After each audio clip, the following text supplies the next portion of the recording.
Good morning, Coolest Coast. It's time for Coffee on the Coast. Good morning, everyone. Welcome to this episode of Coffee on the Coast. I'm your host, Tina Prigge. My guest today, Maestro Dylan Chmura-Moore, prepared with his coffee. He is the music conductor of the Manitowoc Symphony Orchestra, but you already all know this because he's amazing. Hi, Dylan. How's it going this morning? I'm fantastic. How are you, Tina? You know, you just shared some video clips with me about the guest pianists that are joining the symphony this Saturday. Can we start off by sharing one? It just totally frissioned my day, totally made my day. So let's check this out. Give me 1 second to pull it up, and here we go.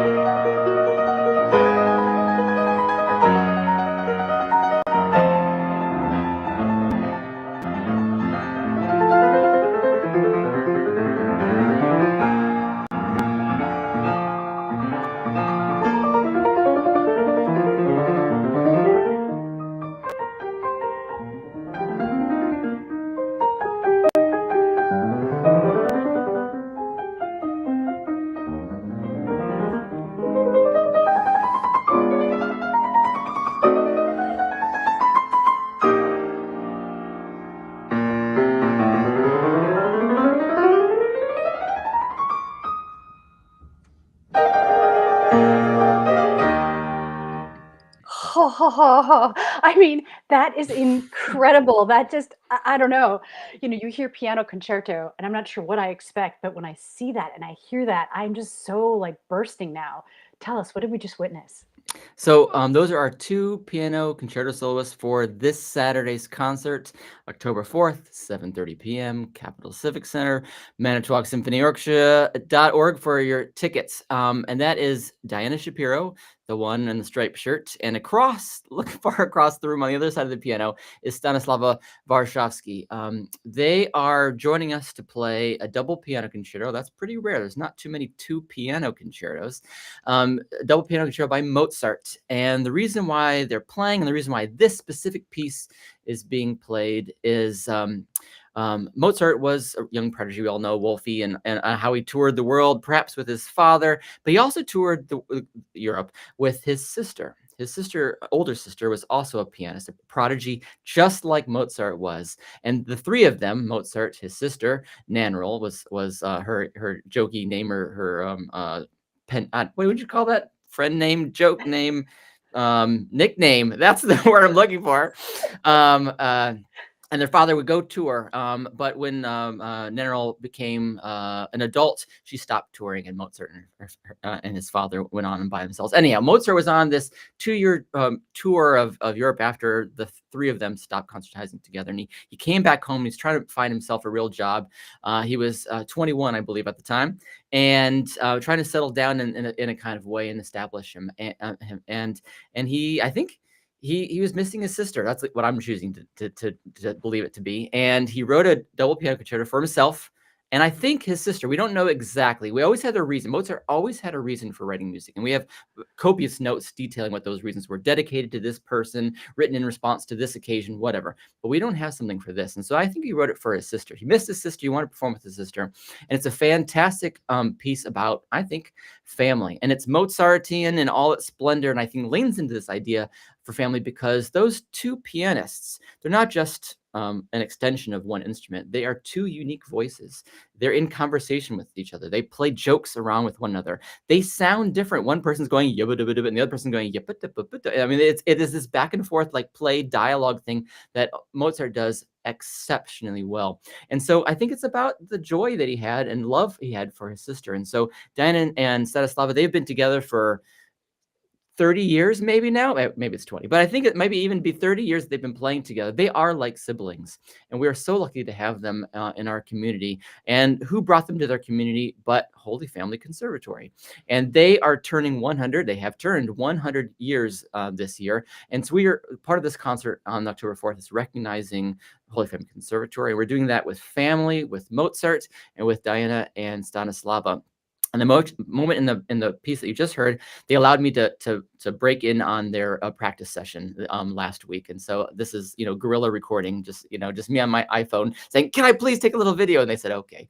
They humored me a little bit, and it's in the middle of the first movement, and it's something called a cadenza. So the orchestra is playing along, and the pianists are playing along with the orchestra, and all of a sudden the music stops. The orchestra puts down the instruments, and then the pianist or whomever is the soloist takes over and has this virtuosic display of all the things that they can do. And it's a time for them to shine a little bit more free and a little bit more virtuosic than perhaps with the music proper. And one of my favorite moments is the last like 20 seconds of that clip, maybe 15 seconds of that clip. If you're able to if you haven't closed it already, play it again.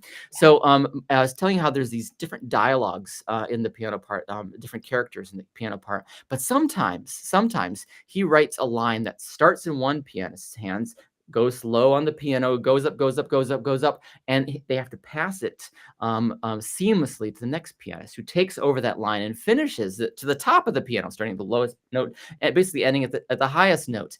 And I don't know, I think it takes a sibling kind of bond, or one that's been developed over decades and decades and decades, to make that sound like one instrument.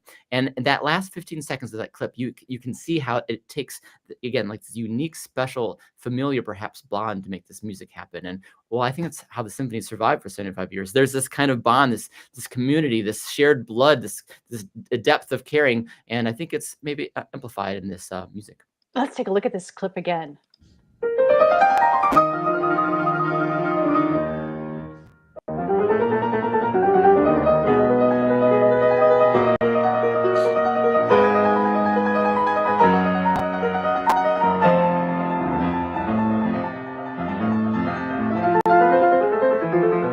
Two characters.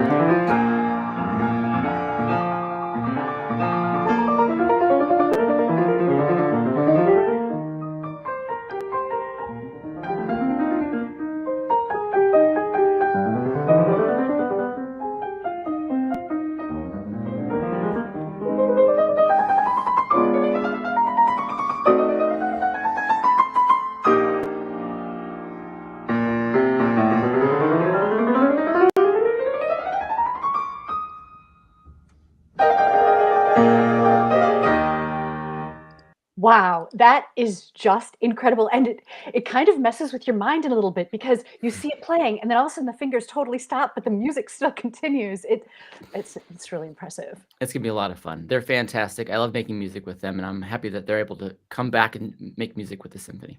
By the way, Jason suggested that perhaps the word you were looking for Nannerl's name was nom de plume. That works. Thanks, Jason. So this is Stanislava, Varshavski, Diana Shapiro, your special guest pianists. That's happening this Saturday, October 4th, on the stage at the Capitol Civic Center, along with the Manitowoc Symphony Orchestra, kicking off your 75th season. Tell us about the Steinways that they'll be playing on the stage at the Capitol. It's kind of special to have even the chance to hear those played, especially so remarkably. And it fits with the theme of the year being family, and looking back on all the many hands that have contributed to make the symphony that which it is. And so decades ago, I actually have the program in my studio. While you play the next video, I'll go grab it. There was a supporter of the symphony now 35 years ago, maybe 30 years ago. And we'll find it when I see the program. And she thought that the symphony needed a piano. It needed a proper concert piano.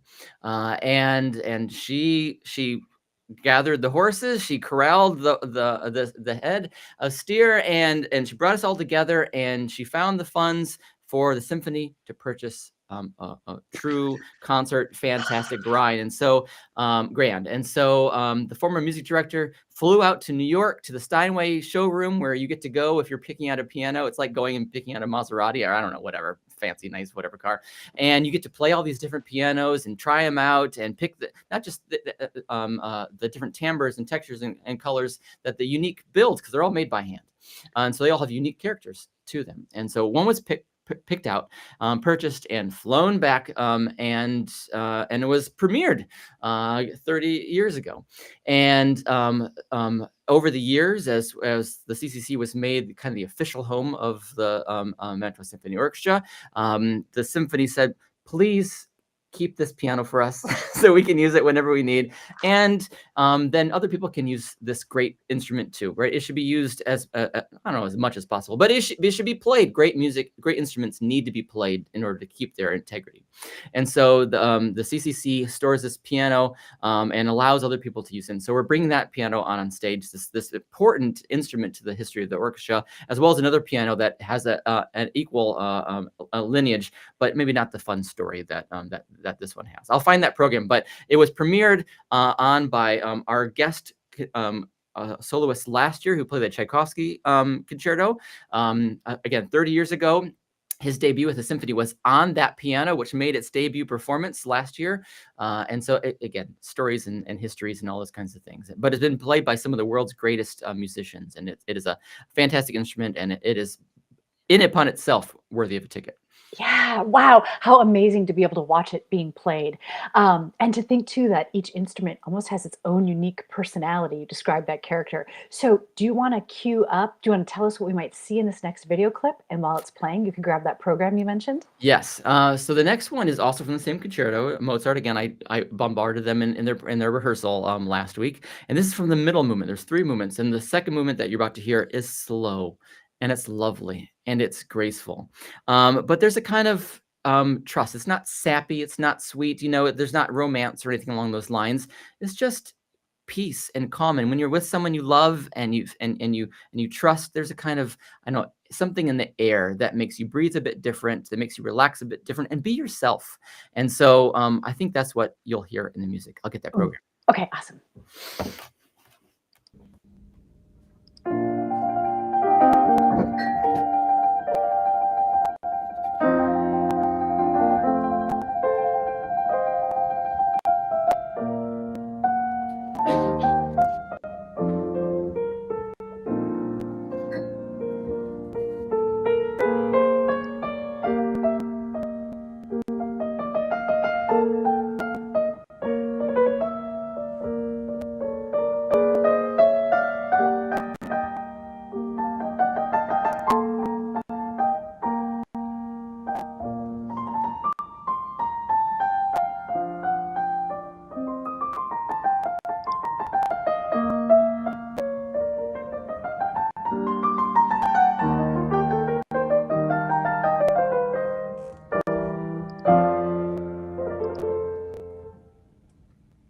Perfect.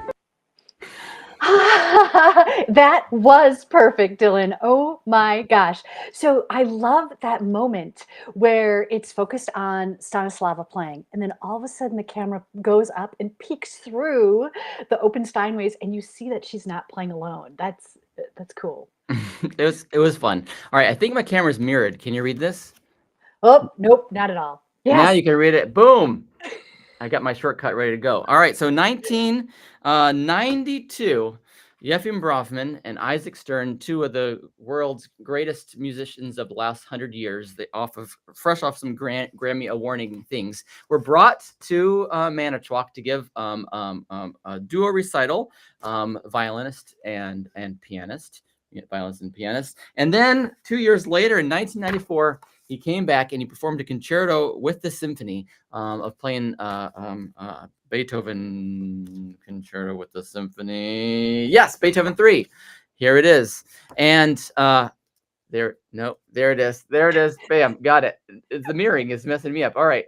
And the story has been told to me that when he was engaged to be performed, to perform, that there were some conflicts or something along those lines, and the managers were talking to our managers or whatever, and he was like, Maestro Bronfman might be a little bit ill for this trip, and there was talking back and forth, and so a proper concerto was scheduled the next year, and he came out, and it was such a monumental feat, and so much pressure was on the orchestra that all summer long, usually people are on their hiatus, going on their camping trips or whatever, that the orchestra rehearsed every week over the summer for months and months and months, besides the normal rehearsal schedule that would typically happen before a concert, just in order to make sure that this concert was a success. And so supposedly the story goes that after he finishes his last notes of the 3rd concerto by Beethoven, he turns to the concertmaster, who was Kerry Kulis, our same concertmaster we have today. And he goes, "Not bad." Which in that world sounds like We're high just like, praise. "Yeah!" And so the story that I was told is then everyone could die happy because they've gotten the not bad from Bronfman. Yes, yes. Nice, awesome. Okay, so you are going to be playing Sibelius and Mozart. We just had a little taste of the Mozart. Tell us more. What about Sibelius? So the Sibelius Symphony is the introduction of a new program. We're going to see how it works this first year. It's called Audience Choice. And we're not the only ones in the world, certainly, to do this. I'm not inventing the wheel here. Where we encourage the audience or the musicians in the orchestra, whomever has a desire, to share their preference of what they want the orchestra to play. And so you submit a recommendation, the thing you want to play. There's a couple links on Facebook. There's going to be a QR code in the program on at the concert for sure. And I'll take those requests over the next month, and then I'll whittle them down, and hopefully we'll be able to play at least one of those the following season. It takes a year to program and plan all this kind of stuff. So we're starting that off this year. And the way we're introducing the audience choice selection is by looking again back to our origin story of what might be the audience choice of our founding music director, Carl Miller. Carl Miller is the founding director of the symphony. It was his brainchild to bring an orchestra like this to Manitowoc. And he did, and it succeeded, and it's sustained. It's fantastic. And he had some children, and one of them lives in Manitowoc still today. And I chatted with him, and I said, did your father have any favorite pieces? And he offered me a couple of them, and there was some jazz and some classical, and a mix of things. And so one of his favorite pieces was this symphony, Sibelius's Second Symphony. It is a fantastic work. It is really one of the be all end all highlights of the literature for sure. It doesn't matter if it's what genre, what era, concerto or not concerto. It is one of everyone's favorites. One of those top dozen or whatever pieces that everyone falls in love with if they've never heard it before. And so we're playing that in honor of not just because it's great music, not just because of its audience choice, but because this is our 75th year, and we need to say thanks to those who made this symphony happen. And so this is a small little token that we can acknowledge our origin story and our founder, Carl Miller. That's awesome. So I keep hearing the recurring theme of family. And so not only are we celebrating the kickoff of the 75th of the symphony, but the 100th of the Holy Family Conservatory. So I understand there's going to be a pre-concert before the concert. Can you tell us about that? So in honor to say thank you to the conservatory and recognize all the great that they're doing, working with the teachers there at Holy Family Conservatory, they've organized a little recital of their own for us for the concert. So the doors open at 6:30, concert is at 7:30, and as soon as the doors open, it will give you a few minutes to get in.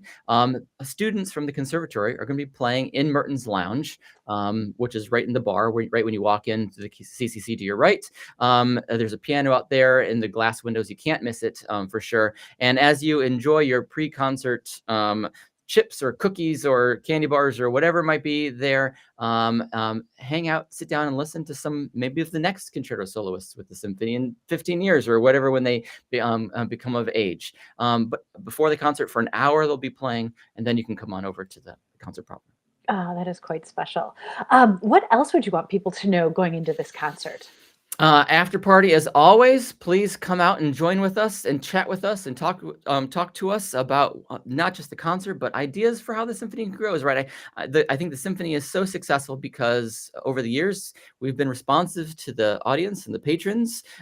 We try to be representative of those who are in the community, and it makes sense for us to play certain music at certain times, doing certain things, and which doesn't necessarily work for even Green Bay, just 45 minutes away. They're two different communities having two different people and two different personalities. And so who are we on the Lakeshore? I only know that if I talk to people. So I need to hear from the audience. And the best way to do that, I think, is post-concert.